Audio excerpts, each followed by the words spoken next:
way to the mic. They start dimming the lights. You start feeling alright. From Birmingham, home of the Teddy Longs and the Ruben Studders. More once you discover. For all of the lovers, Whitney Houston and Roman Reigns. For all of the lovers, and Mickey James and Marvin Gaye. For all of the lovers, and Sasha Banks, Janelle Monáe, Silk, Sonic, and Paige. Allow me to say, look, I just found a place, sweet escape. Every one of us, I was kinda late, so I just made it off the struggle bus. Walking by the faith, cause I know it's right in front of us. Yo, I ain't with the hate, gotta focus on what's great. Ladies and gentlemen, Steph Hardy is on the air. Had to drop a couple bars just to make you all aware. So, sit back, relax, enjoy the show. You know I go by Joe or the rest of the flow. Hey y'all, welcome to a new episode of the Hardy Wrestling Podcast with your girl Stephanie Hardy. So on this special episode, I got to talk to someone who I hold really dear in the wrestling podcast community.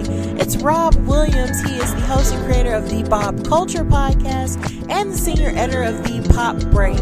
We sit and we talk about how wrestling pulled him through hard times, his love of all things pop culture, and his really amazing interview with Johnny Gargano, and among other things. So please sit back, relax, and listen to the Hardy Wrestling Podcast.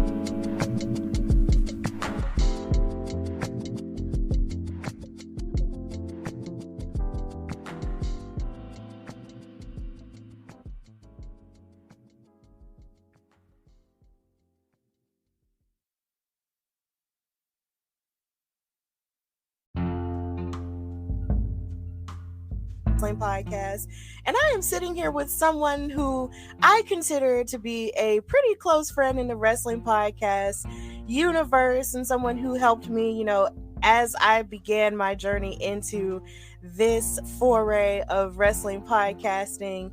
And he is an accomplished commentator, accomplished podcaster, in his own right. So please welcome the host of the Bob Culture Podcast and senior editor of the Pop Break, Rob Williams. How are you? Hey, Steph. It's awesome to talk to you. Thank you for having me. I don't know who canceled on you, but I appreciate you taking the time to talk to little old me. And thank you for all the nice things.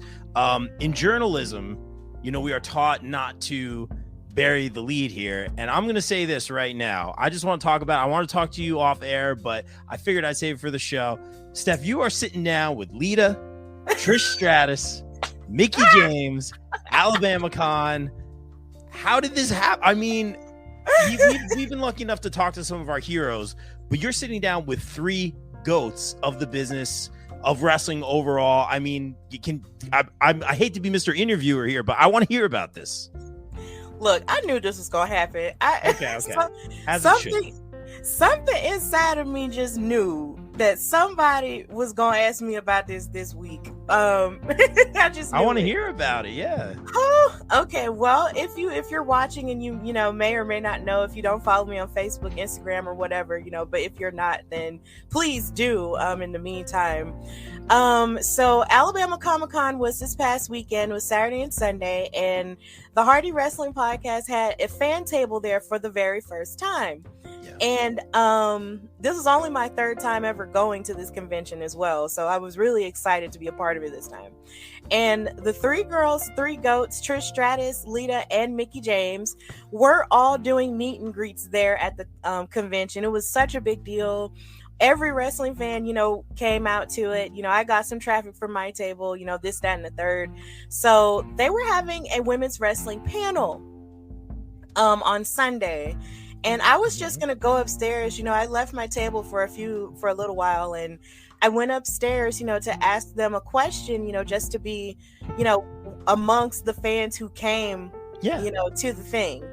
And oh my God, since I had met Trish and Lita the Saturday before the panel, she knew who I was immediately when I said, hey, my name is Stephanie, I have a question.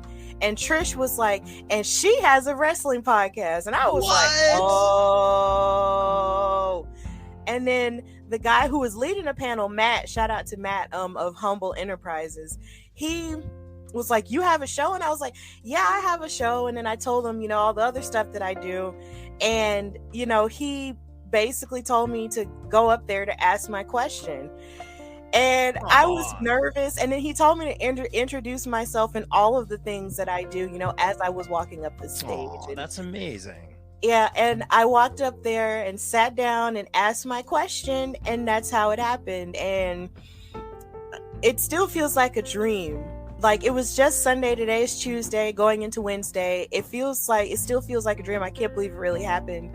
I have to look at the picture every other hour just to put it together. I wish I could have put pictures and stuff, in the thing tonight, but I didn't expect for this to come up because I was going to focus on you.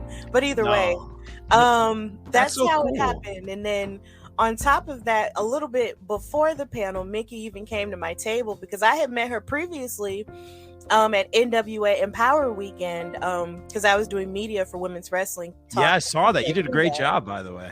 Thank you. So, I said hi to her and everything as I was in line to meet Lita because they were all right next to each other. And I said hi to her and everything. And, and when I told her, where I was from, she remembered me. And I told her that this is my hometown. This is where I live. And she shared with me that this is where she came to get her knee fixed. And I was just like, okay. And I said, did you go to St. Vincent's Hospital? And she was like, yeah. And I was like, yeah, that's where I was born. Like, oh, wow. St. Vincent's, shout out to them, on the south side of downtown Birmingham, has a sports medicine clinic, and it was ran by Dr. James Andrews. And he was a surgeon to a lot of various wrestlers that would come in for years. And I knew about it because anytime I'd go to the doctor, to the part of the building, there was always posters up of the doctors, of the wrestlers who would come in that clinic. And he's retired now, but the clinic is named after him now. So anytime any wrestler is broken, we down here in Birmingham, we fix him. So we fixed James. So, she came by the fan table and everything. We took pictures and everything. And man, it was just a sick weekend. I couldn't even believe that. I still can't believe it even happened. And it was crazy. So that's what happened. That's I guess a shorter version of what happened without telling like the long story. That's, you know what, it's well deserved, and you've been putting in the work, and I've watched you like grow and come so far, and it's pretty cool. Like, yeah, it was cool to go on stage, it's cool to like get pictures and meet them, but like the fact that I think you had said, what was it, Trish? It was like, oh, she has a wrestling pot. Is that what happened? Like, yeah, the fact that they appreciate and know who you are, like, come on, that's amazing. Yeah, because I had on a podcast shirt, when I was in line to meet them both. And she liked my shirt, at first glance, like, and I was just like, and I told her, what was up and how I have a table and everything I did. And she was so encouraging to me when we got to talk in line, and, we hugged like 2 times, and she said she was so glad to see, women actually in wrestling, doing the work, not just with athleticism, but also in other avenues as well. So her and Lita were very encouraging to me, and I'm really appreciative. And also Mickey too. They were all very encouraging to me, and I'll never forget that. It was just really, really special. Like, I still can't believe it. Thank you so much. That's amazing. And that's what I love about doing this, is like, you gotta just kind of, they say don't always meet your heroes, but a lot of times, like, we have, and we've had some great moments, and you just gotta get to pick their brains and kind of be amongst your peers, as journalists. And it's very cool to be a part of that. And that's my favorite part of doing this. And when I saw that picture of the 4 of you up on stage, I'm like, this feels right. This feels right. Oh, thank you. It's crazy. Great job. It's really crazy. I still can't believe it happened. So it's a lot. It's really a lot right now. I've been going through a lot of shock and awe over the past 72 hours, but yeah, I'm just decided not to rest on my laurels here, because I still got interviews to do, and I still have people I want to talk to, and you're one of the people I want to talk to. So back to you though. No one wants to hear about me, please. That's not true. So I gotta ask you, when did you fall in love with wrestling? Yeah, so it's a crazy story. Basically, my best friend who lives next door here at the neighbor's house, the BCP compound over here. My best friend Vac, we grew up together since we were 4 years old, and he was always the wrestling guy. And we would like play with the action figures and stuff, and the video games. This was 2 weeks ago. As kids growing up, and basically, I was always the guy who was like I wasn't into it. I was like, no, this is fake, and and like I was that person, you know. And now, like, saying that, I feel so like disrespectful because I have such like a love and appreciation not only for it and the art form and the theatrics, but what it has done for me in my personal life and as a journalist, and the friends I've made, and just how open the doors have been for me, much like I see for you. I'm sure you totally understand that, but at that time I wasn't into it. So it wasn't until we were in college over at Rutgers, and I was doing something on the computer and he was watching SmackDown, and I saw Rey Mysterio flying around the ring. So this is like Ruthless Aggression era, and I was like, who is that? Like, what is happening? And instantly, like, I fell in love with Rey Mysterio. The rest was history. We were really into like the SmackDown games at that point. I think it was like Shut Your Mouth or Here Comes the Pain, and like Rey's entrance and moveset was in the game, but like he wasn't, so you could like make him.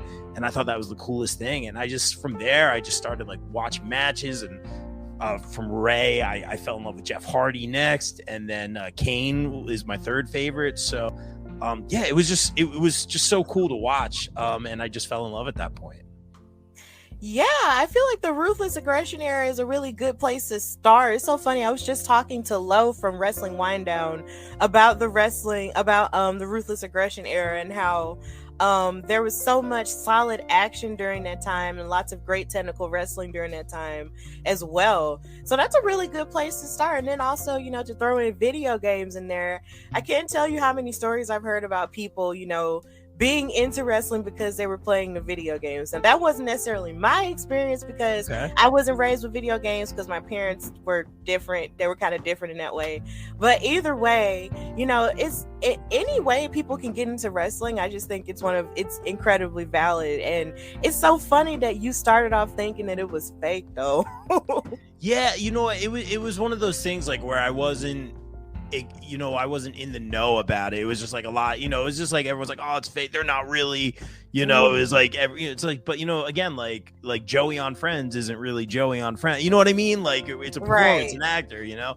But like, to me, it was just like everyone's like, oh, it's fake, and I guess that was like my mindset, or the people around me were saying that. And my best buddy Vac, man, he was steadfast on it and his love for it, and he's a big part of our show today.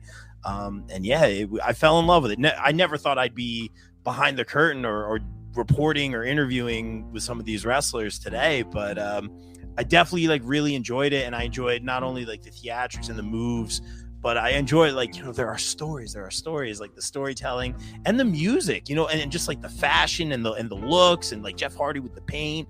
I loved the music at that time too. There was just so many parts that I could relate to as like a drummer and musician and stuff like that. It was just like a different creative art form, and I really came to appreciate it.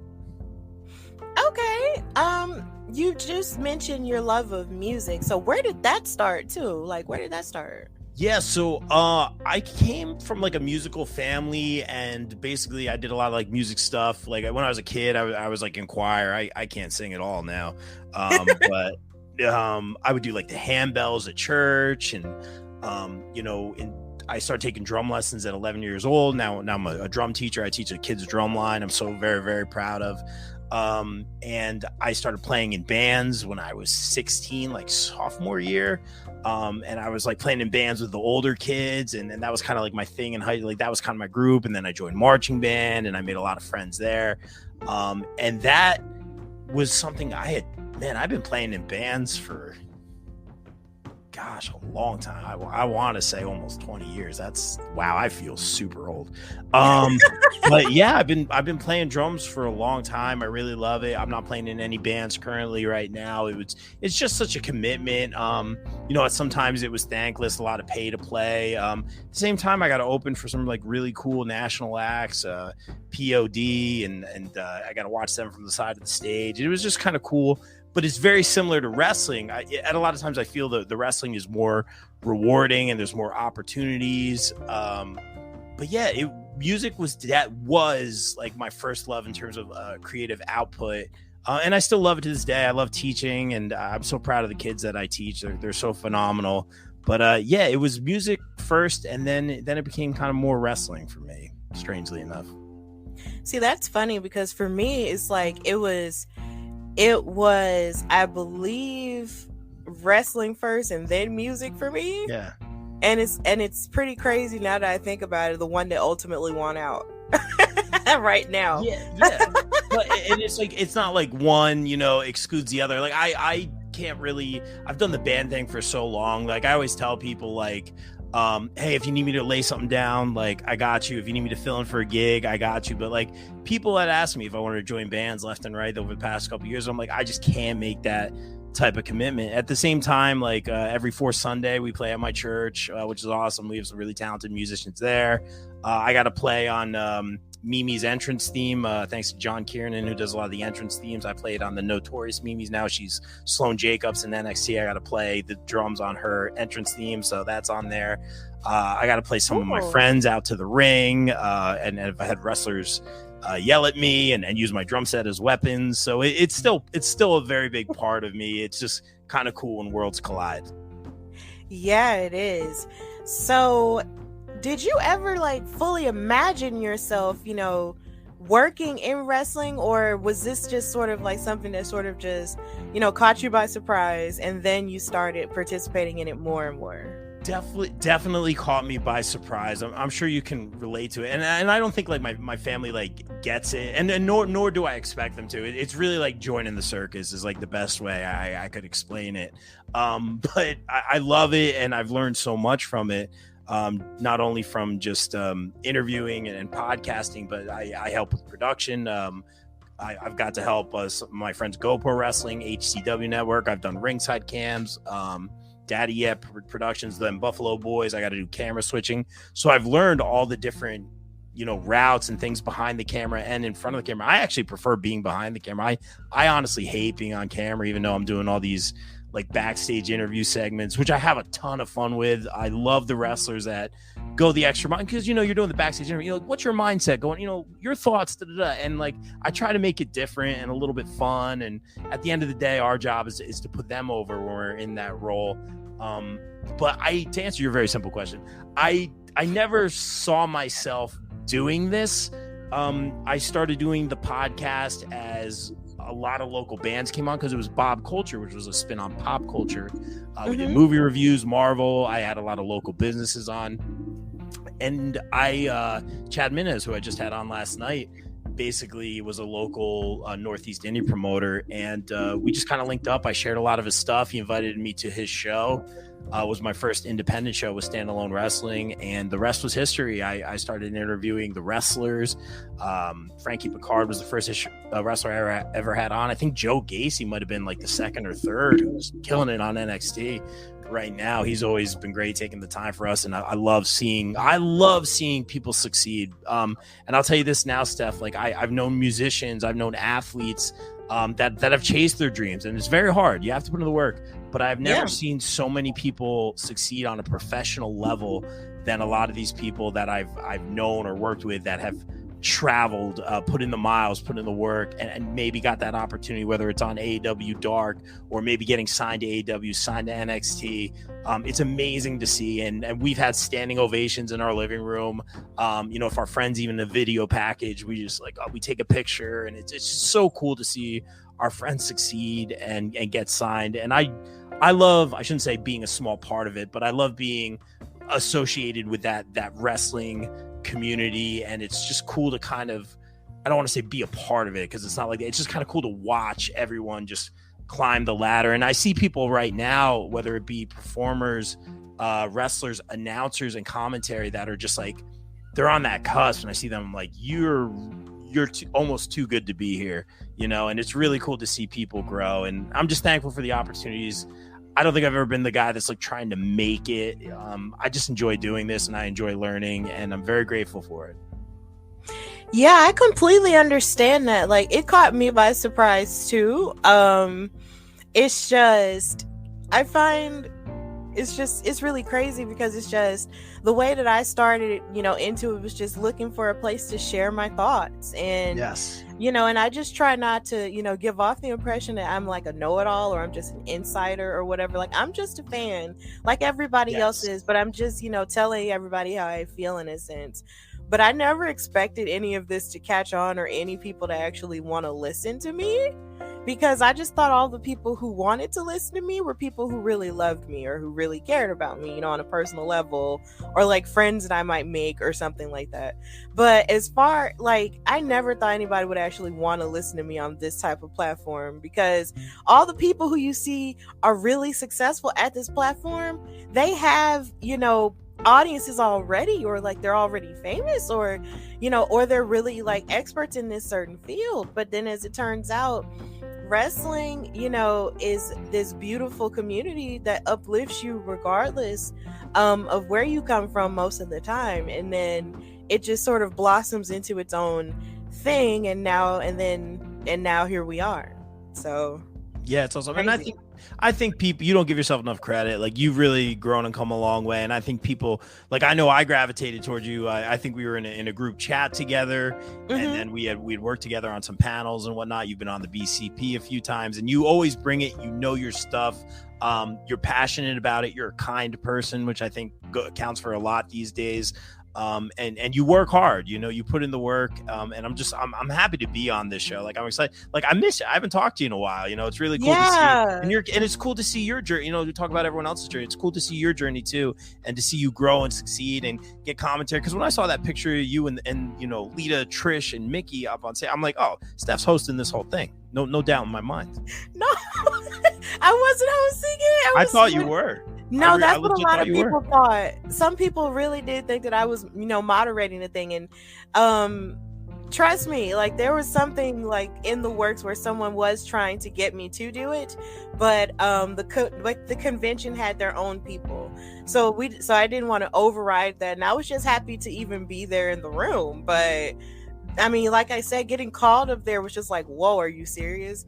And just the idea that, everything that I've done, has helped me get up there was just kind of like, whoa, this is crazy. But yeah, thank you, for the compliment of it, because life is just getting insane now. It's insane. So who were some of your favorite wrestlers, as you, matriculated through your fandom? I mean, I think I'm supposed to say Vicious Vicky first, but other than that, I'd have to say Rey Mysterio, as I mentioned earlier, was like the guy that really like turned me on to wrestling. And I was like, this, because I thought they were just like punching and slamming, and he's doing the 619 and Hurricane Radas and jumping off cages. I'm like, this is not fake. Like, this is crazy what he's doing. So definitely Rey. It's fun. We have our flea market weekends, and I always try to find a different Rey figure. Like, and I'll have to show you later. I got a little collection, all the Reys against the wall that I collect. Wow. I did get to meet him in, I think, 2014 at a show. I got him to sign a mat. My buddy got me a Rey mask from Mexico years ago, so I got him to sign that. And then Jeff, who I mentioned earlier, just something about Jeff, and I think to this day that holds up. He's just something about him, and he'll even say this, just kind of connects with the audience, him being different, or him embracing his art or his style, his music, and then his moveset, the high risk, obviously. There's just something about Jeff that, not just his persona, because his persona is him, but just something about his art and style. And that was another thing that really just brought me into wrestling too, was I started growing my hair out, like, it's like, you get it. It's like those little things. I got someone like the Hardy, like you said, at the end of the day, we are fans, and that's something we embrace here on the show. Again, we keep everything very professional, but at the same time, I've been going through some hard times, and just going to wrestling shows with the boys or being a fan really, really gets me through. So I got a lot of the Jeff Hardy, like, armbands. Shameless promo, our friends Funkenstein Wrestling Superstore. They take good care of us, and they have everything. I want to get that in there because they're our sponsor. Shameless promo for them. And then for some reason, Kane. I don't know why I gravitated towards Kane. It was just, maybe it was like the mask, or like the fire. Him and RVD was a lot of fun. Taker, I always knew as a kid, and Taker's probably like my top 5, and I always thought he was really cool, even when I wasn't into it. I knew who Undertaker was, and he was always cool. But something about Kane, like, I don't know why I liked Kane better. I don't know. Like, I can't explain it, but something about Kane was just very, very cool to me. So those were my favorites. And then right now, and a shameless promo. I'm dropping all these names, Steph. I hope I don't get in trouble. No, you're fine. But we got to sit down with Johnny Gargano from NXT, and yeah, I saw that. It was so cool because I would say he's probably my fourth favorite right now. And I got to shout out the goodest brother, my co-host with the most, my brother Nunez, who's up there. That's his guy, man. He loves Johnny. He's inspired him, and what it's all about. He's helped, just watching his entrance or watching his matches. Nunez even says it in the interview. It pulled him out of a dark place, and that was really cool because that interview. First of all, Johnny, if you guys ever get a chance to meet him, nicest dude in the world. He even said it, like he really does try to go the extra mile. So we went up, we met him, we got a picture with him. I asked if he'd do a drop for the show. Hey, you're listening to the BCP. Did it, no problem. Nicest guy in the world. Nunez brought up a figure for him to sign, and he mentioned, I actually have all of them over at our table. Johnny stops the line, bring them over. Signs every single one of them as 7 figures, wow, which he should be making when he gets signed. But that being said, I'll say this. He was super nice, went the extra mile, and we went over to the podcast table, and the convention was wrapping up, and Nunez very politely, hey, we're always very professional. Nunez from BCP, Pop Break, whatever we're doing at the time. Would you mind doing a short interview? He's like, yeah, as soon as I'm done here, blah, blah. And I'm thinking that could be a very polite no. I'm used to the polite no's, and you get a lot of no's in this business, Steph, but you never say never. I've had Kurt Angle say yes. I've had a Ghostbuster say it. You never know who's going to say yes. And people decline. I get it, because things get spun. They don't know if we're, dirt sheets. They don't know if we're going to spin something, and I've had stuff I've reported be spun, and I was just it was like a learning experience. But he packed up his stuff. He came right over. He sat down, and that interview read as a love letter. I sat down and I said, Johnny, we're not going to ask where you're going. We're not that kind of show. We're not going to ask where you're going. And he was like, I don't know where I'm going. And it was just great. I really, if I could get any plug in right now, guys, check out our interview, the Bob Culture Podcast with Johnny Gargano. We walked away from that, and I'm like, this day could not have gone better. I could stop doing the show right now and just be happy, because with one of my best friends in the world, with one of our favorite wrestlers, for him to be such a nice guy, and Nunez basically at the end saying hey, just want to thank you for everything. You were there for me. You helped pull me out of a dark place. And it was such a cool interview and such a good moment. I will never forget it. And that's why we love doing this. That's so great that you had all those great interactions, and you have all your other favorites as well. Hilariously enough, even though my last name is Hardy, I only have one piece of Hardy merchandise, and it's the necklace. I love the necklace. I love it. I love the necklace too. So hopefully, at some point I can fix that, because some of their stuff that they have, now is really cute. So hopefully I can fix that within the future. But I totally get it. There are so many people I know who have the armbands and, and have done the face paint or have tried a move and all the other stuff. So I completely get it. So was there ever a time in your life when you were, say for instance, either teased or kind of made fun of for being a wrestling fan, and how did you overcome that? You know what? I was lucky. I've always had I've always, for the most part, had good people around me. And when I got into it, it wasn't until I was in college. So I think no one gave me a hard time or bothered me about it. I don't think everyone got it, like I was saying earlier. And now that I'm working in it, I don't think everyone gets it, which again, I completely understand. It really is joining the circus. But as far as my fandom, a lot of my boys and my inner circle, if you will, we all love wrestling, and we have we just had a big Double or Nothing party. We had everyone over. It's great. Sometimes we have quizzes, or prizes, or we get really, really into it. So no one's really giving me a hard time or bullying me about it or anything like that. I just think, maybe a couple oh, you watch this or da da da. But it wasn't until I was way older too, don't forget. And at the end of the day, I've actually made more friends because of not just wrestling, but working in wrestling. Yeah, I find that in some cases, a lot of people have different experiences with it. I've had people, who have started watching wrestling at a young age, and they feel like they either can't be as open with it because other people don't understand it, or you have those who kind of just didn't care that, you know, people didn't get it and that it was their thing, kind of like me. And then you have people who were really big fans of it, but then kind of shied away from it because they were bullied. And it's so sad when stuff like that happens. But I know I've made lots of friends, you know, even from liking wrestling and even working in the business even now.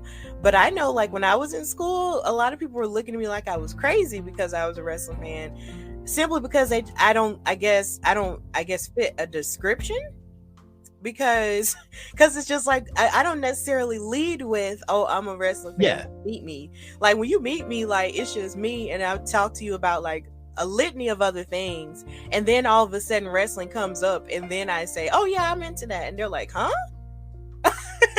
At the end of the day, it makes you happy, and obviously you're passionate about it. I mean, to me, smiles on faces, that's what it's all about.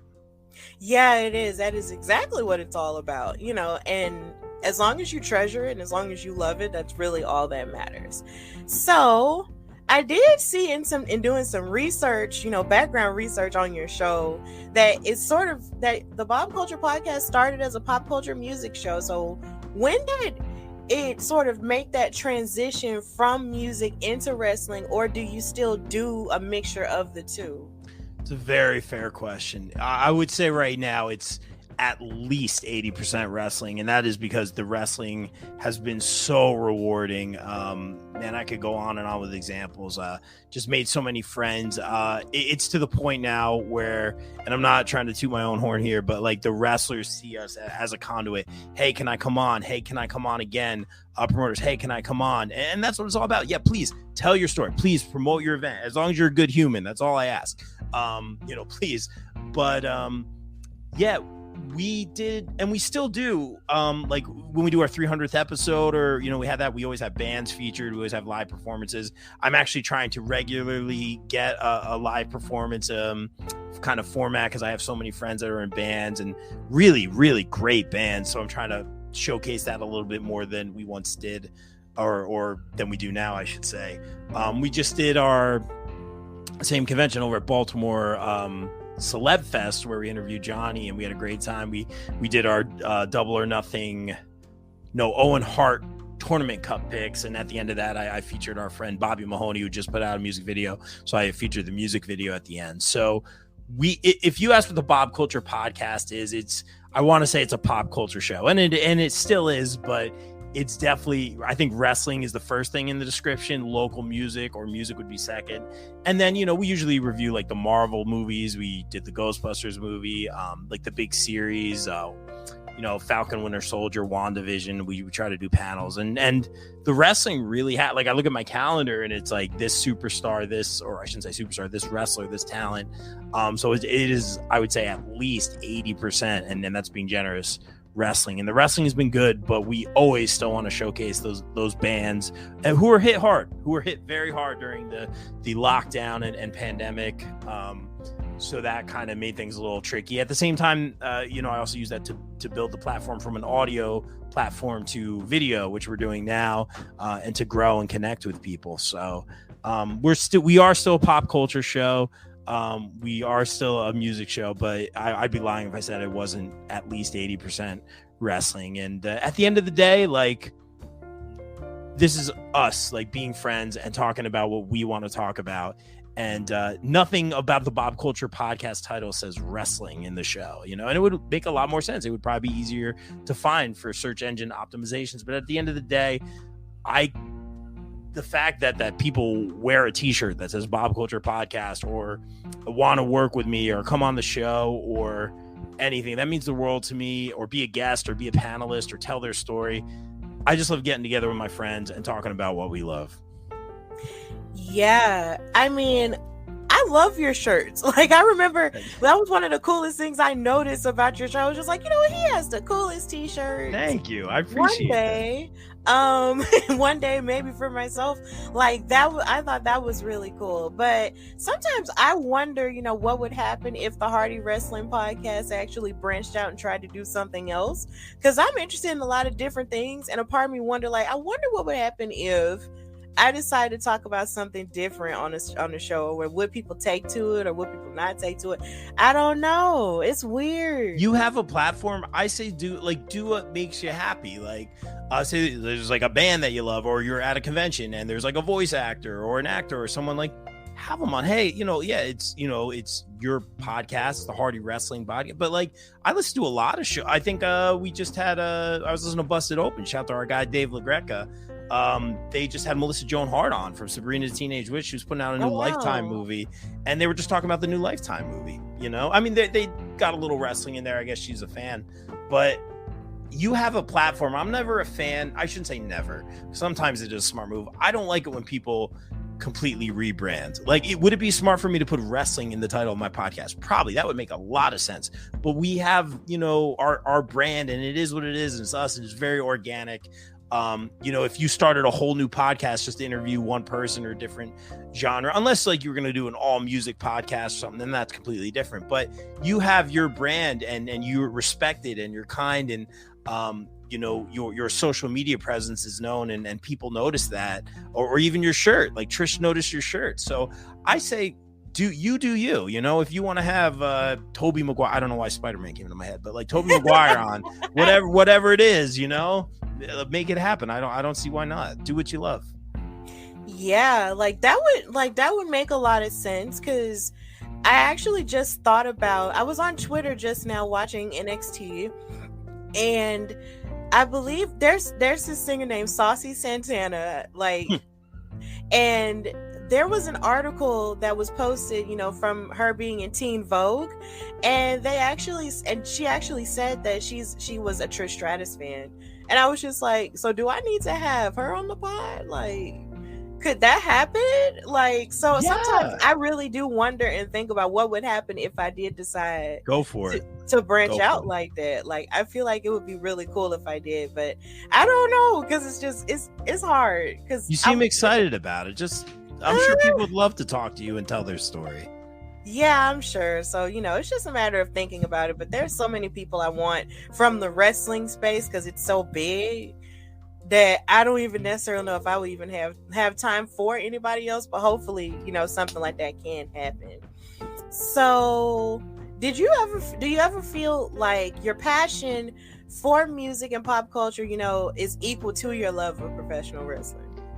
Oh, that's a tricky one, because right now, like, I always say this, man, like, and to anyone listening who's a journalist or who is falling in love with wrestling or maybe being in the business, I'll say this, like, I always say this: don't live and die with wrestling. Like, don't live and die, like, because it can be toxic. It's broken my heart a few times, not to any fault of my own, just promoters or nonsense going on or terrible things going on, and you find out about them, people you thought you knew or trusted, all that stuff, and it's not uncommon. At the end of the day, it is a business. At the same time, it has been so rewarding and such a positive thing in my life, and that's another reason we do a lot of wrestling here, is because I want to give it right back. Like, I was in not the best spot and going through some stuff, and wrestling and certain people in wrestling, people that I'm proud to call my friends, were there for me and pulled me out of a dark spot, and it's just so rewarding and amazing. And that's why I'm so high on it right now, because it keeps giving, it keeps giving back. You know what I mean? It's like a good trade-off. Like, even in the indies, I'm just getting opportunity. Yesterday, I got a lot of opportunity. Can you edit this? Can you do this? Can you interview this? Sponsorship, like, whatever. It's very almost overwhelming. It's really cool and rewarding, and I'm not numb to that fact or stupid to the fact. I'm like, this is good business. This is good rapport. That being said, I love Marvel movies. I love playing video games. I'm a big nerd. So I don't think, definitely on the podcast, like I said, it's a lot of wrestling. But I mean, you look at this room, Spider-Man's hanging out here. Maybe that's why I said Spider-Man, because I saw Spider-Man up there. But all this crazy stuff. We got the Johnny stuff. I got Vince Carter, my favorite basketball player, up there. I got a Shroot Buck from The Office. Like, I'm a big pop culture guy. I'm a big nerd. I love wrestling, but every once in a while, I gotta kind of take a step back from wrestling, and like I always say, it's important not to live and die with wrestling. Some people are all in, and I'm very careful about towing that line with everything. So I'm a passionate nerd, but I'm very smart, I guess, about what I do. Yeah, I totally get it.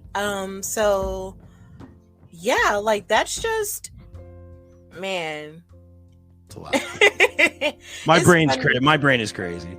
Yeah, it's just funny how a lot of that actually they all play into each other in some way. Yes. Like even with wrestling and even with Marvel and DC and so many various things, like they all sort of intersect at some point. So it's almost like you can't really separate them. They're all just. Yeah, I think that's who I am. Yeah. I know you can only see this back wall, but this whole room when we moved here, I painted this whole room, and I have Ninja Turtles over there. I got my Ghostbusters like firehouse from the 80s over there. It's so cool, and I just love it. Like I was thinking about this the other day. I'm like, this room makes me really happy, and that's what it's all about. Yeah, I imagine so. Like that's just a lot of great stuff you have back there.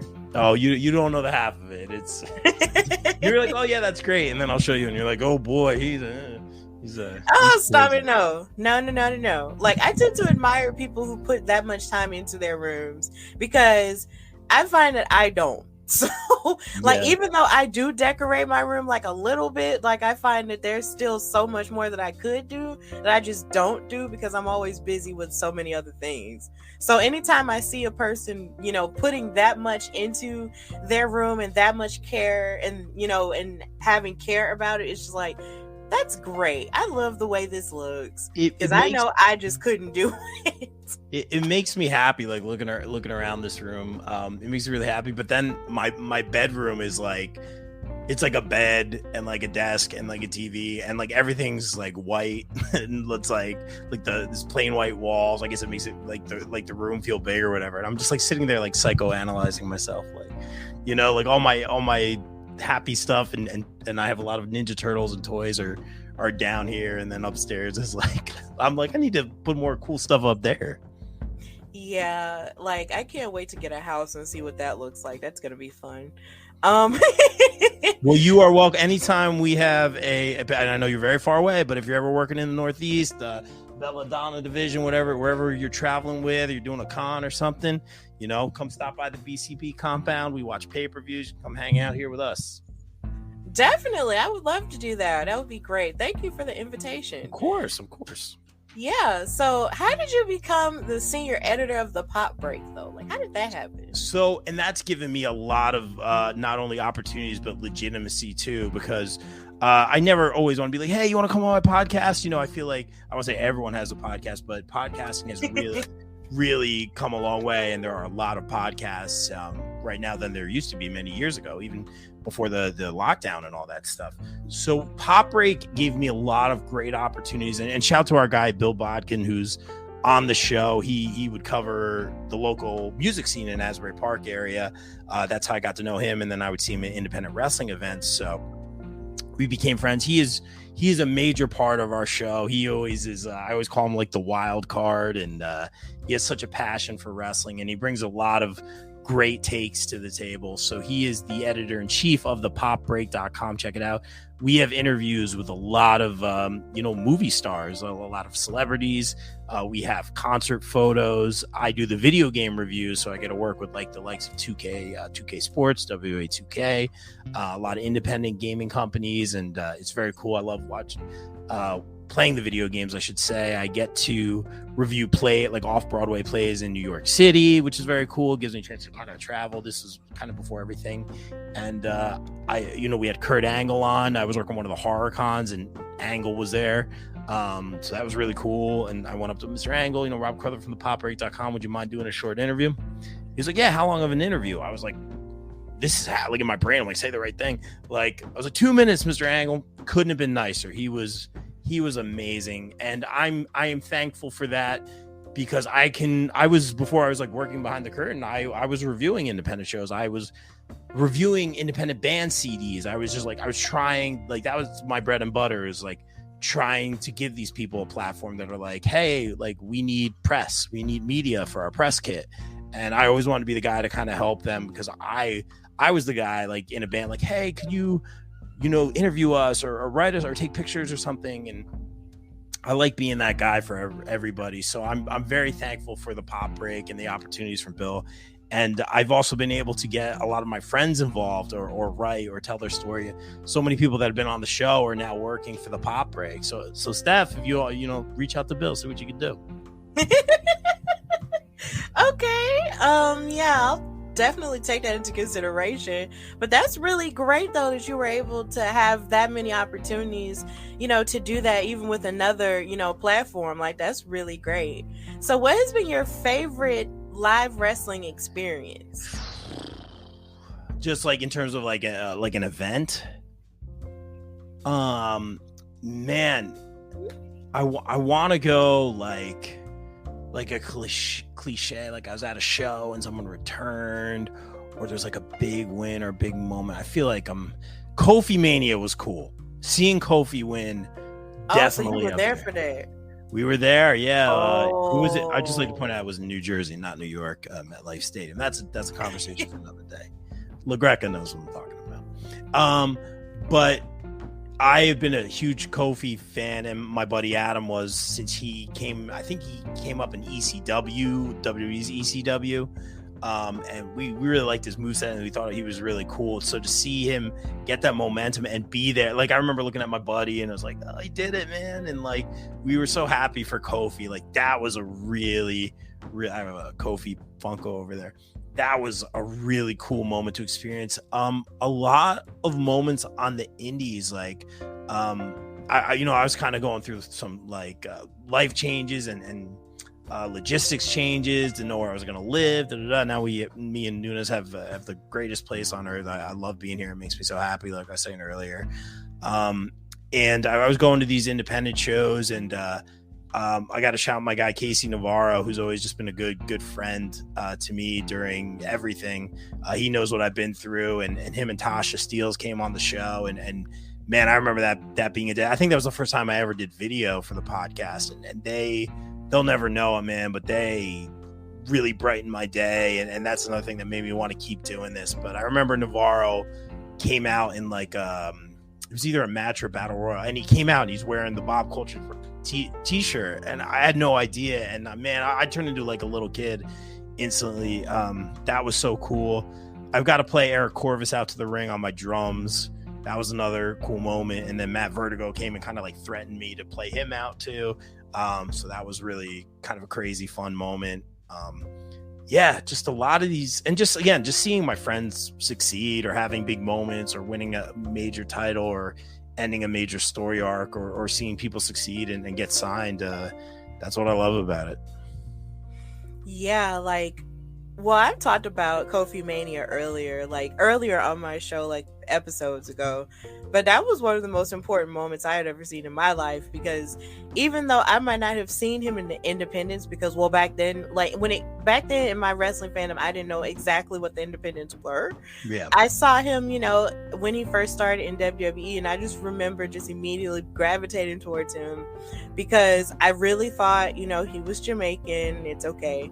And I just thought he was just this gorgeous man, and I was like, okay, well, I'm here for him, succeeding. And just, it was a lot of times where for him it was up and down, but he was still very consistent. And so watching him have that moment, and then also watching him, have that moment with his family, yes, in the form of the New Day by his side supporting him, was just beautiful. And I almost feel like it would not have happened any other way if he was just him by himself, because I feel like with him by himself was great, but the idea that he was with the New Day and he had these brothers and they built this bond and they were the ones really pushed for him to have this opportunity, like him having a family dynamic within wrestling along with his actual family, it was almost like he was surrounded by this big microcosm of love, and then there's the love from us too. So all of that love was able to sort of push him forward, and then when he won, it was just a lot of a lot of tears from me, tears of joy. Yeah, but I was crying. It was a huge moment. I may or may not have had something in my eye at that. No, it's okay if you want to admit you cried. I mean, we all did. that you ain't wrong. Hashtag we say hashtag man tears here. By the way, get well, Big E. Feel better, man. We hope you're doing okay. Oh yeah, please, because that I did witness that injury, and it was terrible. It was so scary to hear that thud, and then he didn't get up. I was hoping at some point he was going to get up, and then he didn't. And I'm just like, oh my God. And they rolled him out of there, and they took care of him because, like I said earlier, we take care of the wrestlers here. But that was in Alabama. Yeah. Mm-hmm. It was in Birmingham. You were there. Okay. Mm-hmm. Oh, yeah. It was rough, but I'm hoping, the best for him and his healing, because he did post a picture without the neck brace on. Good. They're saying that, so hopefully that'll turn around. They're saying his muscles is what saved him. He that's I don't know. I don't know anything about that. A lot of the wrestlers are saying that. Yeah, that was great. I was like, the idea that his muscles saved him, and that really could have been worse, but it wasn't. Like, I'm really grateful for that. So get well, Biggie. Get well, Biggie. We love you, man. We miss you so much. We do. So, how did you get into commentary on the independent scene? I mean, it's probably similar to, I'm putting you over here, but probably similar to the way you did. Basically, I had been covering these events for the Pop Break, or supporting them, or having the wrestlers on the show, and someone from Titan, Billy Fetsky, again, I was going through a lot at that point in time, and I just remember the night that he texted me, and he was like, "Hey, do you want to be a special guest commentator at Goddesses of War, all-female event here in New Jersey?" And I was like the third commentator. I was like 100% I'm good. And everything I was going through kind of went and didn't go away, but like I had more excited feeling, and I got to do that event, and I guess they liked it. They kept asking me to come back. Now I am the lead commentator at Titan and Goddesses of War, which is crazy. So I don't know if people just keep canceling or they ran out of people, but I'm lead over there, and everyone has been super welcoming. I got to shout my guy David Adams, who was one of the first ones to give me a shot on commentary. He did actually let me call a match before I did that Goddesses of War show. I got to call one match, and it was Mimi. Now Sloane Jacobs on NXT versus Vicious Vicky, which is so cool that I call Vicky's match. It was one of my first matches, and Vicky won the title. Correct? Yeah, Vicky won the title in that match, and I got to call that. So it was just such a very cool way to start in this business. Yeah, that is really cool. Like, commentary is fun. Like, yes. It's really fun. Like, did you practice it all beforehand? Yeah, I did, because I'm such a preparer. Like, and as I learned in wrestling, like, a lot of it's like, hey, let's go have fun, or hey, yeah, we'll do this. I'm not like that at all. I like to prepare. I like to be ready to go. I'm starting to learn to be more on the fly. I hate it, but I'm a super preparer. So what I did, got the boys, we got Nunez, we got Vac, sat in the living room, muted some matches. And we just started calling them. Legit practices, and it was great, and we all had a natural rapport because we all know each other, and I got a call show with Nunez, which was such a moment, and another one of my favorite moments.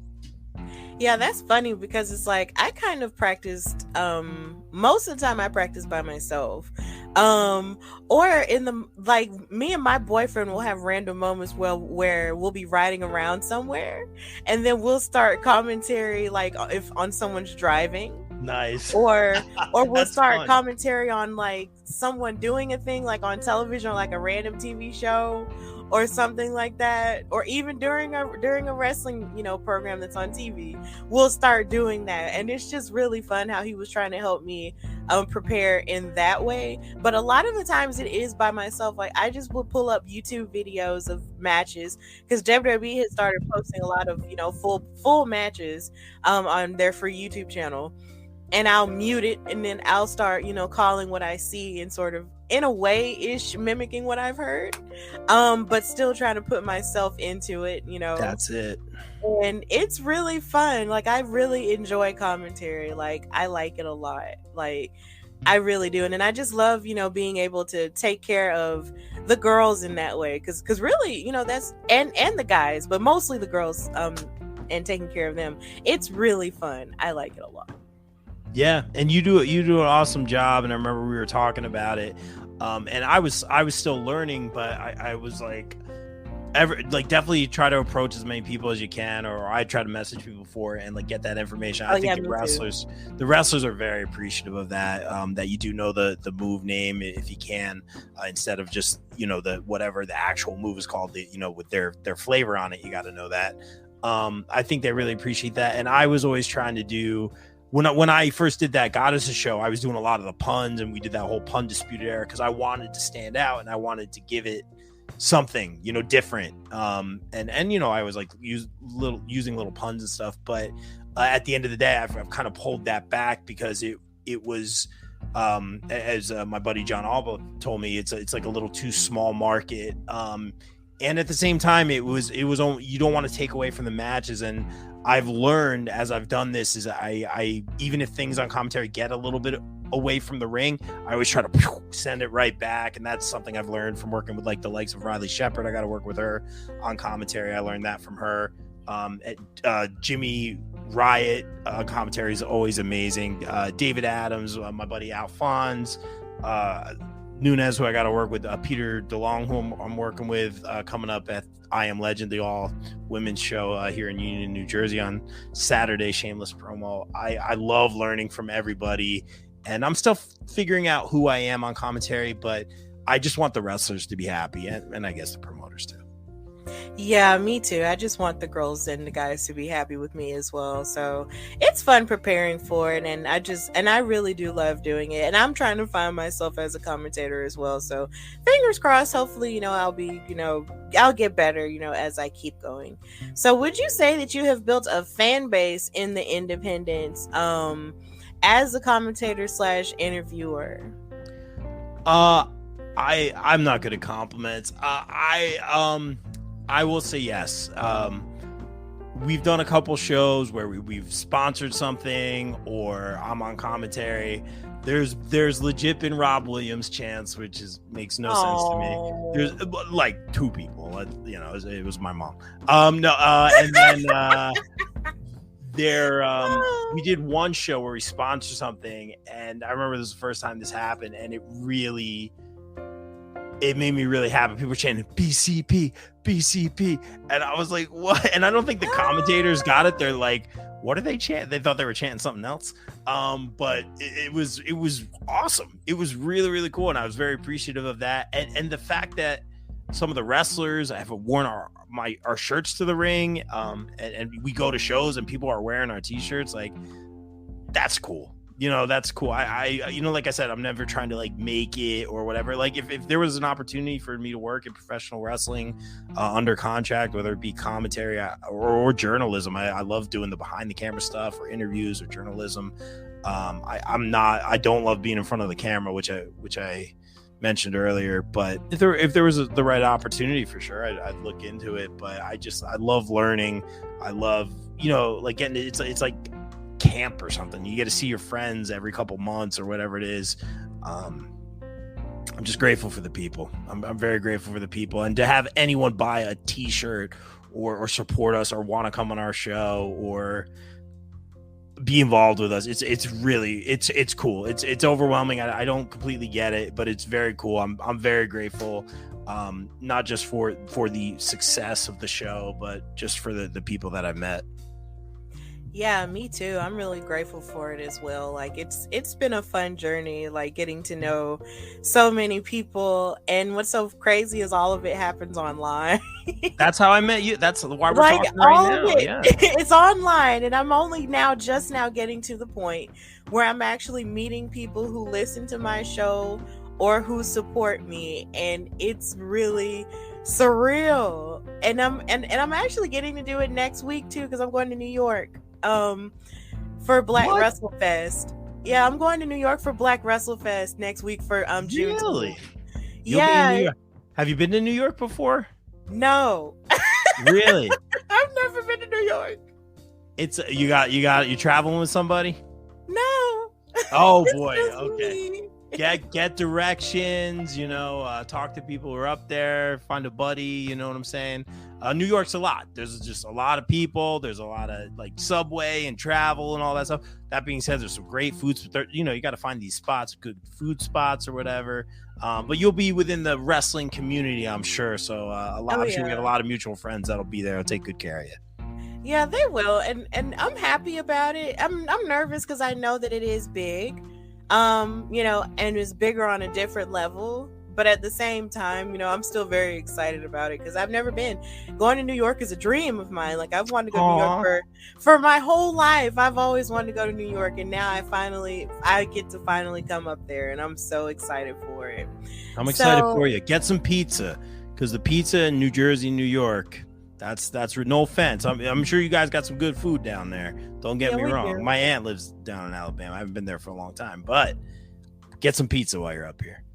Okay, I will. I love pizza anyway. That's like one of my favorite foods. So, I'm gonna definitely get some pizza. So I'm gonna get some pizza. It's gonna be fun. When you're there with like the wrestlers or the talent or the journalists, whoever you're with, ask them what the pizza spot is that's nearby.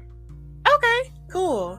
So have you ever thought about pursuing a broadcasting or a media career with a major wrestling promotion? Like I said, if the opportunity presented itself, that would be really cool. I think more as I grow and learn, I start because again, I never I didn't do this to make it or or get the reps. I think now I'm trying to get the reps just to learn. But obviously, if here's my politically correct answer. Like, obviously, if the opportunity presented itself and there's the right circumstances, that would be awesome. Do I feel that I'm anywhere near that? No, I still feel that I'm learning, and I'm grateful that people ask me to come back and keep giving me opportunities, because I know it doesn't always go that way. That being said, I wish when I was in college, like I majored in psychology and minored in music. I wish I had. It sounds silly. I wish I had realized that I could have pursued journalism or broadcasting or communications. And I don't think at that time, I know this sounds really ridiculous to a lot of people, but I didn't realize, I just got out of high school. I guess that's what happens before you go to college.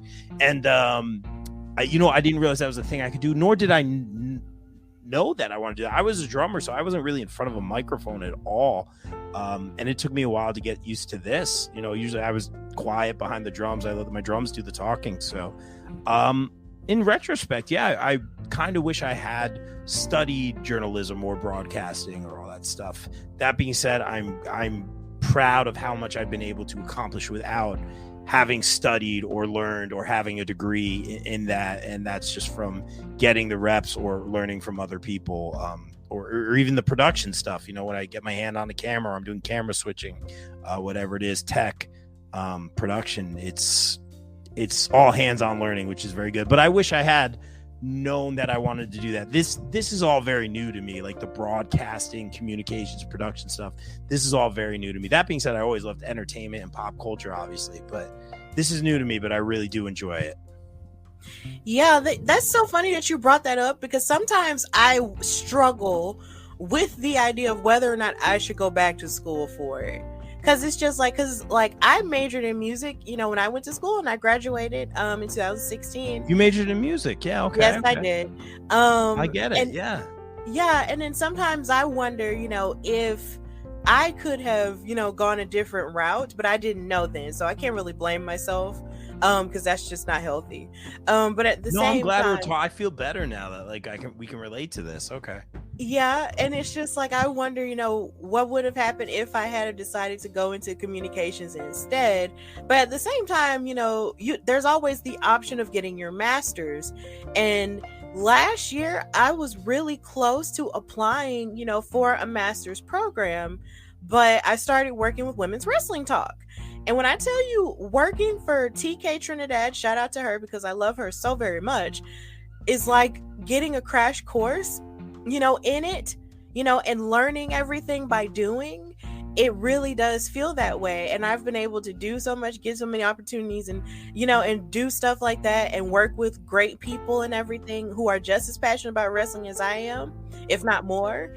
It's really great. But then sometimes I really wonder, like, if I were to really go into this with the full focus of a career, should I go to school? But it's just like, I've done so much and people take me seriously enough without the whole schooling thing that I wonder if going to school would be a waste of time. I don't know. It's hard to decide. I think it depends. Like, wrestling is a funny, I don't know what the word, like, it's a funny route. You know what I mean? Like, I've never seen so many people succeed. If you want to be broadcasting in wrestling, I say keep doing what you're doing. Make the networking is half the battle, which you're great at. Like, a lot of the names know who you are. You work with some of the names.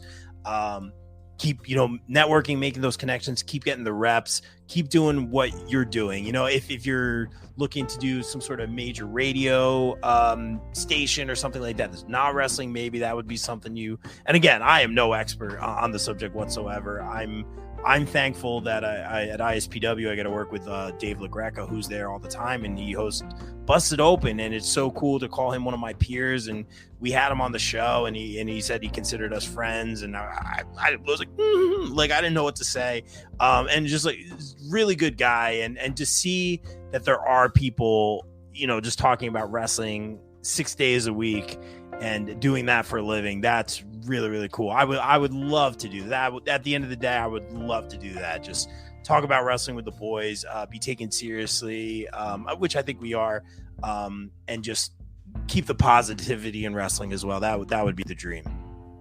Yeah, it would be the dream too. And it's so funny you keep bringing up Dave LaGreca. I think he follows me on Twitter. Check. We're still here. Technical. This is what happens when you go live. Yeah, of course he does. He knows who you are. Come on, he knows. He followed me on Twitter, and I was really surprised. I was like, "What? Really?" Because I've seen fans on AEW television and even on WWE television have signs of his name, and I'm just like, "You're following me? Really? Okay, here we are." He's the best. I can't say enough good things. He's the best. He knows the deal. Okay, so maybe I got to get him on the podcast. There you go.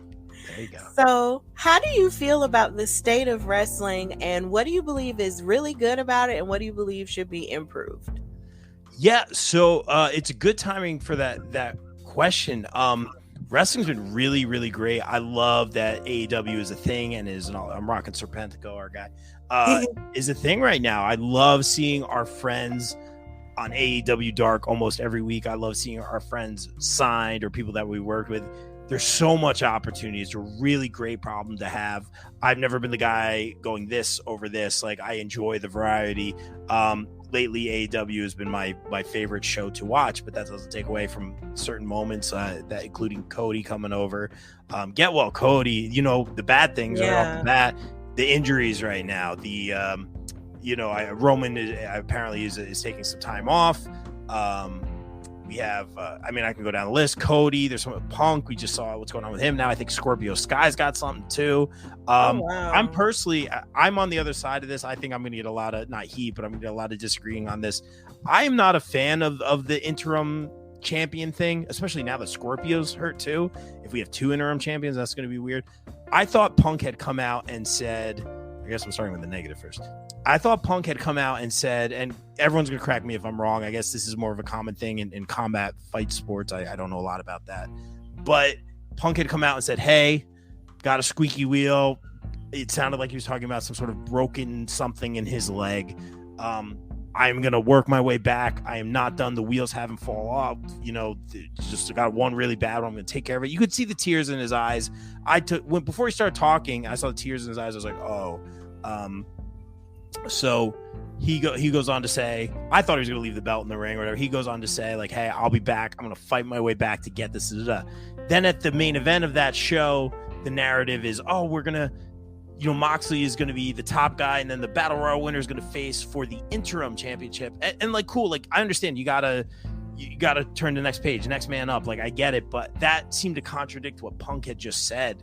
It almost seemed like different narratives. To me, I get a lot of people disagree with me on that. That's just how it felt. It felt like one thing was said, and then, like the solution was real fast. And again, everyone's probably scrambling to figure this thing out. I think it's going to result in a lot of great matches, but I don't love it. Sounded like Punk was going to work his way back to like beat the number one contender and get the belt back, but it's almost like he's, first of all, get the surgery, get healed, make sure there's no complications, get right, get back into shape, do what you got to do to come back and do what you love. But it's kind of like the belt's kind of waiting for Punk. It feels like, first of all, get right, get healthy. That's what I say.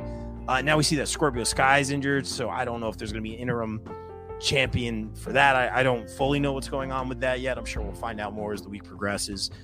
So that's the thing I don't love right now. I am enjoying Wardlow, man. I've been a big Wardlow guy. They backburned the heck out of him.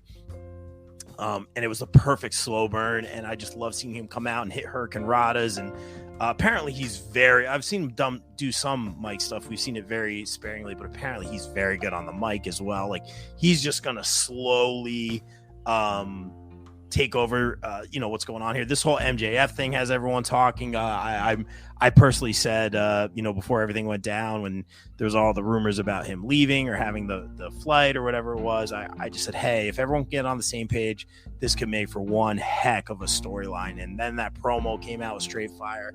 They do this right, everybody wins, you make a lot of money. So we'll see what happens with that. I know there's a lot of theories on that. I'm here for the ride. Cody, dude, get well. First of all, Cody has been very impressive.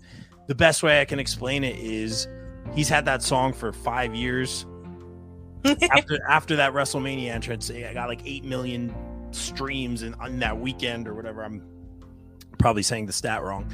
I learned it on Qatar on like that weekend, and I've known it for 5 years. And I think that's not a knock on AEW, because AEW is one of my favorites right now, if not my favorite. But it just shows that grandiose stage, that moment, that entrance that Cody had. And that was very, very cool. So it's an exciting time. I'm loving seeing the Hardy Boys back together again.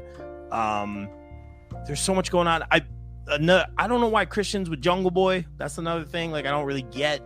Are we waiting for some sort of turn or interference or something? I'm assuming the Hardys are going to fight for the tag belts at some point to, put that on their list of championships.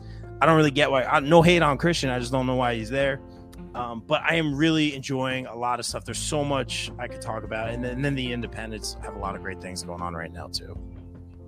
Yeah, it's a lot to really enjoy in wrestling. And even though you did sort of start out with a negative, I believe that's a valid, complaint, because I've seen that sentiment from a few other people in the wrestling circle about the whole interim title thing. And this isn't, to bring up anything maddening, because I know a lot of people do the whole AEW versus WWE thing. Right.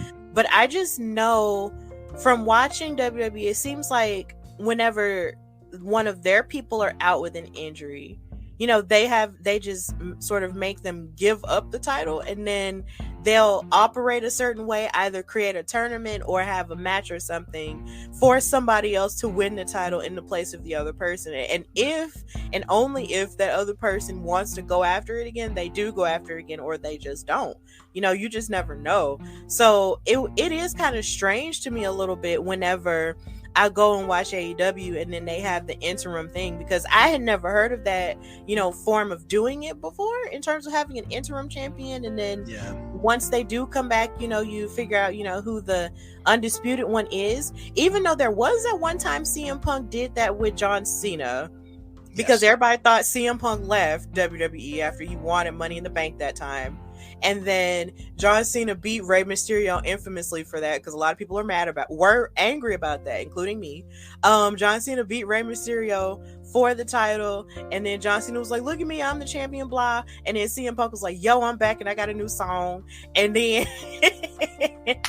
and then he was like, no, I'm the champion. Now, that was really the only time I've seen anything similar to that. But other than that, they didn't call him an interim champion. Like, they just made him the champion. So I'm just saying, like, it is kind of different, the way AEW is doing it. But, if that's how they want to do it, then that's fine. Yeah. Different's good sometimes, I like that they're doing their own thing and they're staying in their lane. And I don't know if I necessarily agree with how they're going to, I know they kind of did it with Sammy and Cody, and that actually played out great. I'm not going to lie, that series of matches was great.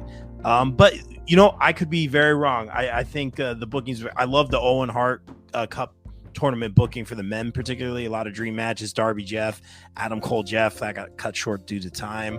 Samoa Joe, Adam Cole, that was some great. You got a lot of face versus face booking, which I feel a lot of people are set in their ways. It always has to be face heel, and I like it. Oh, it's a tournament, face, like let's go for it. And that was some really cool matches, so I do enjoy that as well. Yeah, I enjoyed the Owen Hart tournament too, and even on the women's side, it was really good. Even though I really felt like Chris could have. I was rooting for Chris. I was rooting for Chris too. I was rooting for Chris Statlander to sort of go further than she did, because she did a really excellent job. I'm really enjoying watching her evolution. Like, I really am. So here's hoping that she has, you know, more great stuff on the horizon for her, because I'm really enjoying her match against Ruby at Rampage that time. I was like, girl, come on. She's gonna go. We've been a fan of her since WrestlePro here in New Jersey, and we got to interview her. And it was, if you ever listen to that interview, she keeps us on our toes. Like, she definitely took every question and turned it on its head. And I'm sitting there going to news. I'm like, was that good? Like, were we bad? Like, what? And he's like, no, she was messing with us. Like, you know, like, and I listened to it now, and now it's one of my favorite interviews. But she's great. I was totally rooting for her, and she is going very far. But bright future ahead. Yeah, I'm really pumped for her, and I'm really pumped for everyone, you know, in wrestling at this point.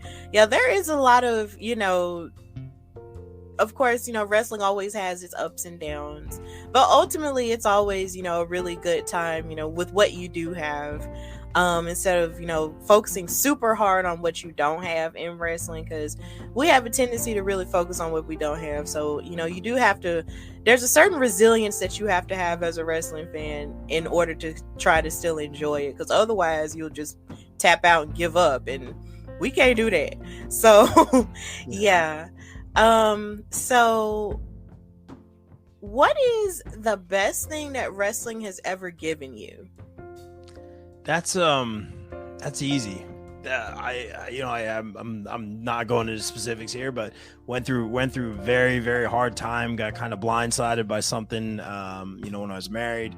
And I just, you know, had to move forward, and never saw it coming.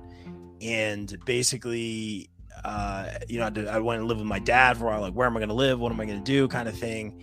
And I started going to these indie shows, and just the amount of friends I made, and not just the wrestlers, but like the talent, the crew, some of the fans to this day that are still really good friends that I get excited to see, who have been so supportive and so welcoming. And, you know, some of them kind of knew I was going through something, or some of them kind of knew exactly what I was going through. And whether they wore a shirt to the ring, or, you know, one of the BCP shirts, or you know, hung out with me, or talked with me, or let me vent on their podcast, or whatever it was, I, to this day, or got me a birthday present, like, to this day, like, so grateful for that.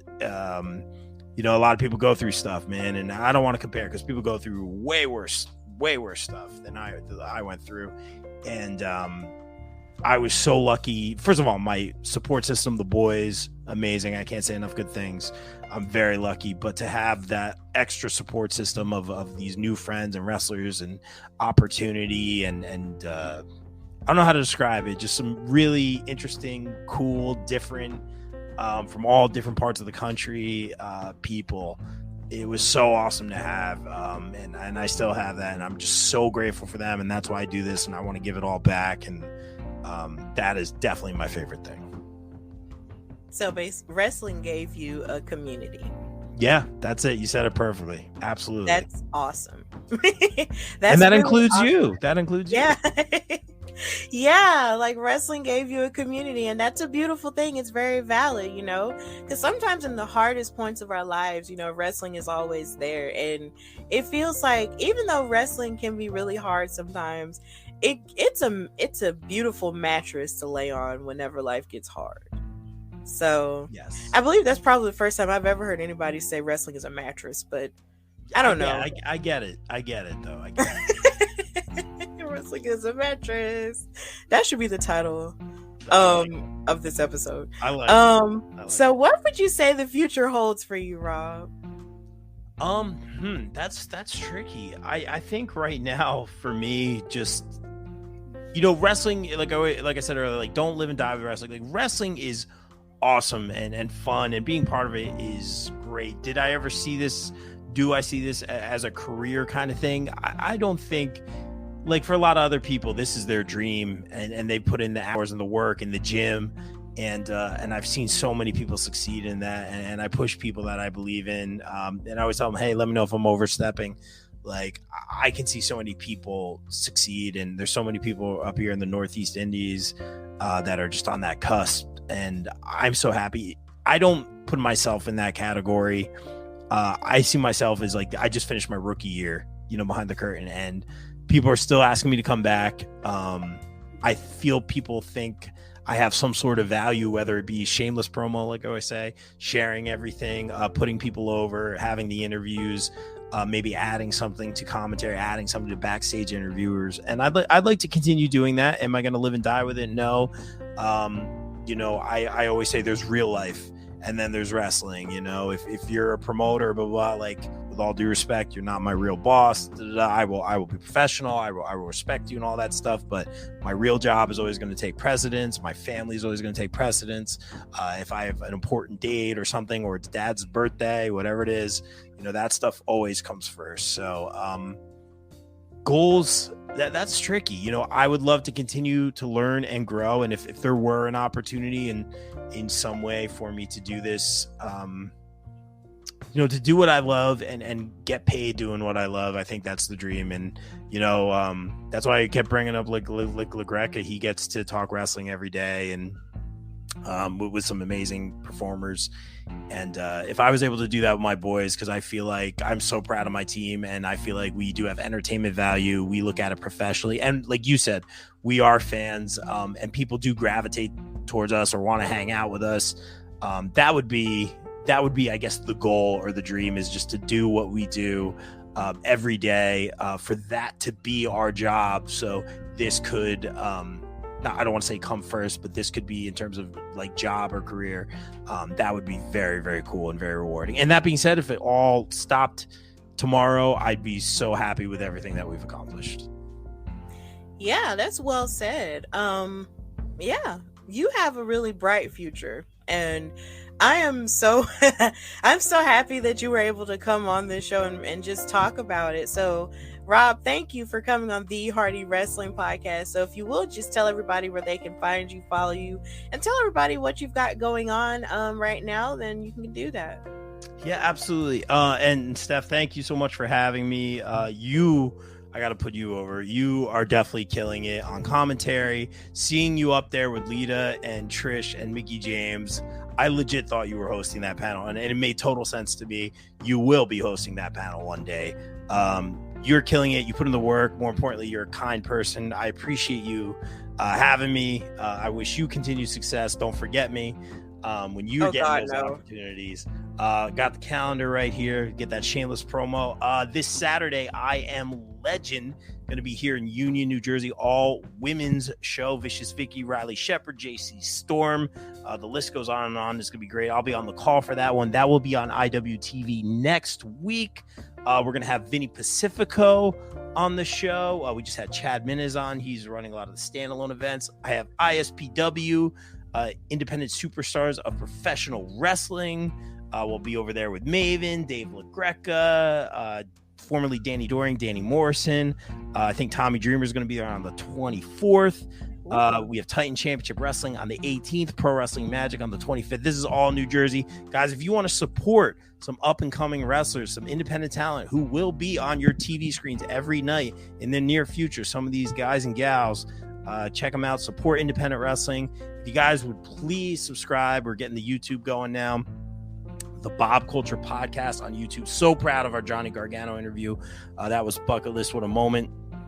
At Bob Culture Pod on Twitter, the Bob Culture Podcast on Instagram. Just starting up that TikTok, I think, the Bob Culture Podcast. And yeah, shameless promo. You can check out the t-shirts and tpublic.com. And just come hang out. Come to our predictions panels. Before pay-per-view, usually the Thursday before, we go live. We make our predictions. Steph's been on a bunch of them. Come hang out. Talk with us. Tell us who you got. We're by the fans, for the fans. And yeah, that's all the shameless promo from me.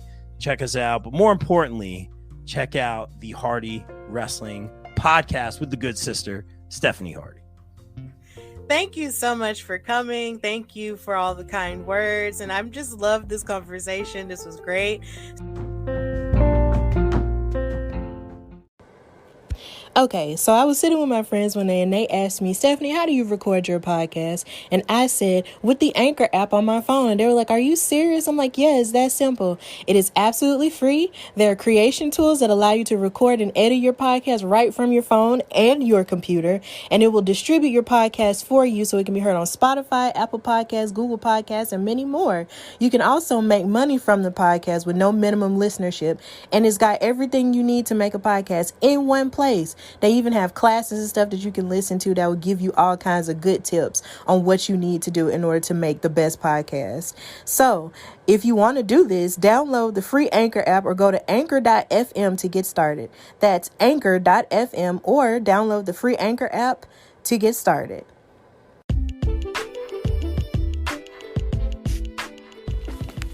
So thank you again to Rob Williams of the Bob Culture Podcast and of the Pop Break for coming on my show and for just being a constant source of support since I've started my podcasting journey. Thank you so much, and I wish you nothing but continued success down the road.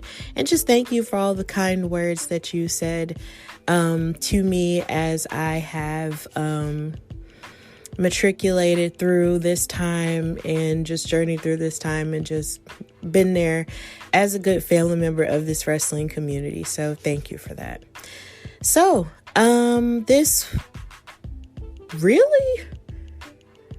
this past weekend was really crazy. So thank you to everybody who came out to support me at Alabama Comic-Con. Thank you to Blurred Over for helping me in the ways in which they did help me as my first big Comic-Con, as being a vendor and having a fan table.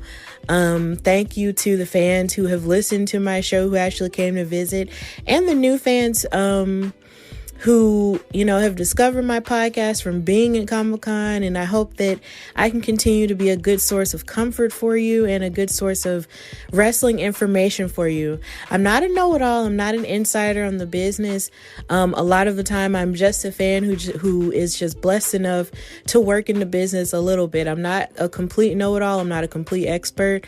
But what I will share is my love and my passion for the sport and what I do know. And if I don't know something, I'll try to make it my business to learn about it from someone else who knows more than I do. So that's always the goal here for your girl Stephanie at the Hardy Wrestling Podcast. I'll probably talk more about the whole Trish Stratus, Lita, and Mickie James situation on the next episode, which will be coming out, I believe, later this week with Cresta Star, who is a TikTok sensation. She does video game content as well as pro wrestling reactions, so I'll be happy to talk to her later on this week, and hopefully that episode will be out before the end of the week. So yeah, just continue to support the Hardy Wrestling Podcast. Follow the show on Instagram at Hardy Wrestling Podcast and on Twitter at Hardy Wrestle Pod. That's HARDY, wrestle like the word wrestle, pod. And also follow the YouTube channel, the Hardy Wrestling Podcast YouTube channel. And also, continue to listen to it and like, share, subscribe, and send all kinds of good ratings, 5-star ratings, write reviews and everything. Just continue to talk about and support what you like about this podcast and let everybody know. And also, when you see me sharing clips, please, reshare those clips, repost, retweet those clips. If you hear something that I say that might resonate with you, just continue to support the show in whichever way you can. I also also have merchandise. So go on tpublic.com/HWP store. So you can buy merchandise with the logo of the show on some t-shirts or a mug or an ink pen or a notebook or a pillow, whatever floats your boat. You can buy merchandise from me at the Hardy Wrestling Podcast store, and just continue to support the show and continue to support me, your girl Stephanie Hardy, on Instagram and Twitter at Queen Steph Hardy. So I hope you're continuing to stay well. I know that there is still, of course, a pandemic going on, while also dealing with, feeling kind of unsafe and uncertain in the country. But please know that you are deserving of all of the good things that the world has in store, and surround yourself with people who you love, and continue to show that love and support for people who show that love and support for you. Because we only have one life to live, so live it to the best of your ability and just be the light in a world full of darkness. So with that in mind, this is the Hardy Wrestling Podcast with your girl Stephanie Hardy, and until next time, bye y'all.